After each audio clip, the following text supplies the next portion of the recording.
If you ever felt like dispensary bud just doesn't hit the same, you are right. And today, I'm going to show you how to grow better cannabis than the pros at home.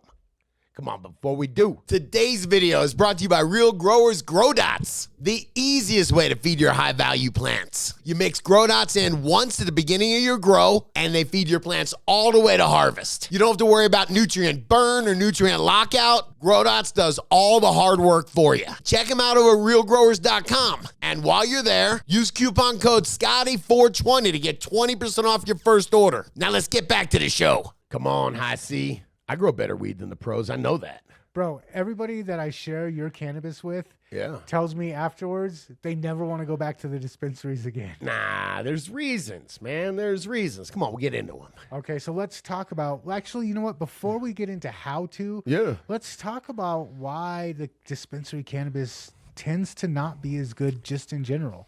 Yeah, I mean, it's tough. I don't want to pick on them, but when you do something as a job, as opposed to doing it as a passion, as a hobby, something you do for joy that you choose to do, man, I just find that the quality comes out, and it's not, you know, hocus pocus kind of stuff. It's things like I can spend more time in my grow. I can go and see every plant in my grow. I have this little mechanic stool, and I'll roll around there, and I'll go turn the plants around. I'll lift up the insert. I'll see how they're drinking. I'll see what the roots look like coming out the bottom.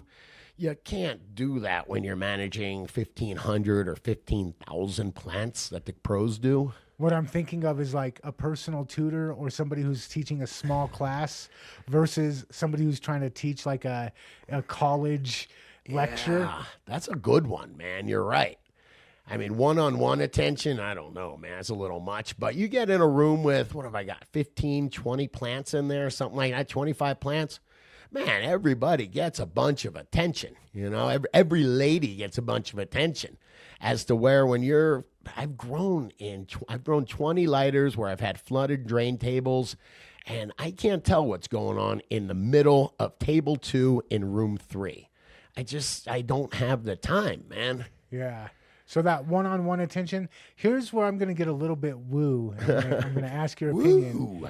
I think that plants are sentient. I think they can sense, I don't know about maybe emotions, but they can sense the grower. Yeah, they can sense. I believe it's vibrations. You are onto something. There's a guy named Stefano Mancuso that has been talking about this or been studying this for years. Got plenty of books on it. Check them out. But yeah, I mean, it has to, even like the companion planting thing, they've done experiments where they put plants together and they perform better than if you put a plant separate. And that's why I don't trust a lot of this science that's coming out of universities, because they use growth chambers. They separate each plant in its own chamber so it can have its own, quantifiable environment. Yeah. And it's not how plants grow in nature. Yeah, so if you're growing and you have a personal connection with the plant, you're giving it personal attention, versus if you're growing in a dispensary, it's just a job, you just look at it as product. I don't know how sentient plants are, but I tend to think that does affect the way they grow. I tend to think it does as well. And when you think something, right, what happens, man?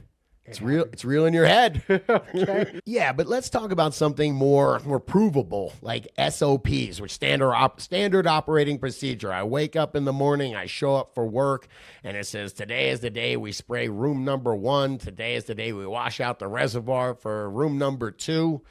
It's very regimented. It doesn't matter when maybe that reservoir in room number 2 still has 25% more nutrient in it that it could be used. But you're just kind of stuck, not doing things the perfect way, but doing things a way that makes sense on a large scale. Again, kind of like running kids through an education system where you're just like, hey, it doesn't matter. We've got 500 kids. We got to get them graduated. We got to move them on. It doesn't matter if one of them's falling behind. Yeah. We just got to move them on. I do like that analogy. And what are we going to get? We're going to get a bunch of people that are proficient, but maybe you didn't foster that superstar. A bunch of plants that are okay enough to put in a bag and sell, but maybe aren't top shelf. And if you are running different strains, just like all the children are different strains, they're different cultivars, you might not recognize a superstar. You might not recognize a real winner. Okay, so let's talk about strains because that's another thing. At home, you have luxury to pick strains on different values than if you're running a business. Yes, if I'm running a business and you tell me this strain yields 3/4 of a pound per light and this one yields 2 pounds per light, come on. I'm going to pick the one that yields 2 pounds per light. Even if the one that yields 3 pounds tastes better, has better results, you're still going to go with the one that yields bigger weight. With I said 3/4 of a pound. Okay. Yes. So for me, if I'm a business owner, come on, you tell me. When you pick the volume, you got profit maximization. You've got to be responsible for your shareholders, bro, okay? Right, okay. When it comes to what I'm growing in my room next door, I'm really trying to impress my friends. I'm trying to grow weed that's great, and I'm trying to, open a jar in front of Banner or in front of JR Token or J Maestro and have them be like, wow, that's amazing. What is that? So things are totally different for me. My motivations are completely different than a commercial dispensary. And so what that allows me to do is choose strains based on flavor, based on just what they look like, bud structure, frost, how they wash. Okay. Yeah, but without me just having to say, oh, I'm going for grams. I need grams per watt here. Every watt costs me this amount of money from the power company. I need ROI on that. How many grams can I get? All right, let's jump back to standard operating procedure. Sure. Because I know that in the home grow, you've got to be flexible, and you don't have that flexibility if you're on a schedule. And sometimes the schedule gets knocked off a little bit. Yeah, man. I was sick the last week. Okay, so my veg plants, they didn't look so great, man. They missed me over the last week. So I went back there. I gave them some recharge. I trimmed them up a little bit. I said, you know what? You'll go flower next week. We'll just delay flowering another week. We're gonna get y'all really strong so you have a strong flowering session. If you've got an empty flower room and the boss says, why is that flower room empty? Move that veg over there.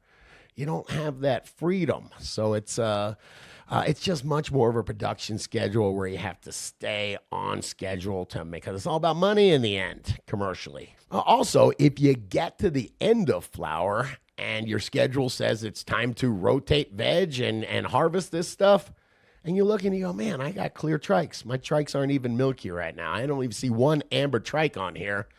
I guess I can harvest it early, but the quality is going to suffer. I'm not going to do that. I'm trying to impress my friends, man. I'm going to let that stuff go perfect. I'm going to let them make sure I see a couple ambers. Everything's totally milky. So I'm going for quality. I couldn't give a crap about money. But if I was growing for money, I would have to care about all that stuff. I'd be trying to get this in and out as quick as possible. And what's that going to have to do with drying? I don't know if you see right next door to me, that tent. I've been drying weed in there for 10 days to 2 weeks. After that, it's going to go in the buckets and it's going to cure for another, well, until I smoke it all, but for another month or so where we're going to be burping the jar, leaving it off for 15 minutes, putting it back. All that takes so much time and effort, and you're just not paying people commercially to do all that. You're saying, hey, is that bud ready? Is it dry? Can you smoke it? Cool, I got a store little buy it. Let's do it. Completely different, man. Those are just my reasons why my home grow always outperforms dispensary bud. But what about you? How's yours compared to the Dispo bud? Let me know in the comments. Come on, if you like this video, hit that like button, hit that subscribe button. Share this video with another grower you know. And check out the other couple videos YouTube's recommending. We think you'll dig them.